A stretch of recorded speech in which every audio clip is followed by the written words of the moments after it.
Magluluto tayo ng adobong manok. Ayan.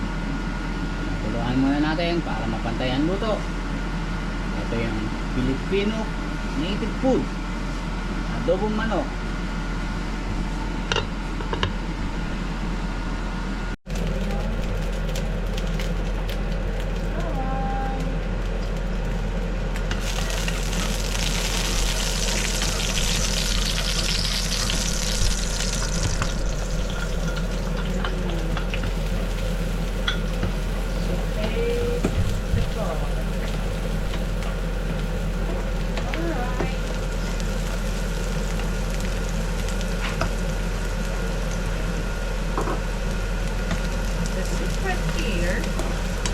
Secret. Yan, lulutuin natin ang bawang. Medyo susunog-sunugin natin para masarap at lumasa sa ating manok. That's the secret.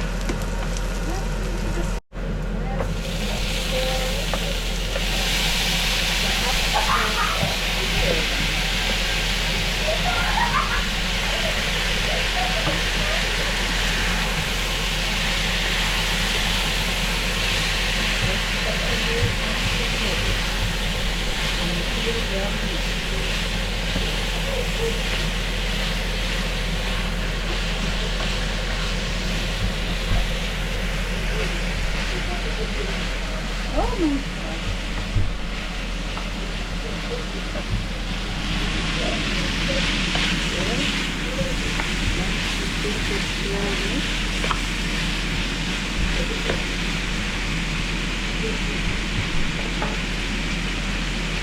You can put the color. That's the basic ingredient. Then we put a little chili because my kids want a bit spicy, but not too much. Then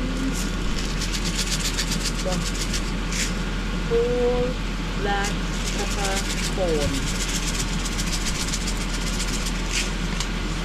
It will not be called adobo without this What's that? bay leaves. Bay leaves. You have to add the bay leaves. This is very important because without that it's not adobo. I think disclaimer lang. Do not quote me. I put this one just to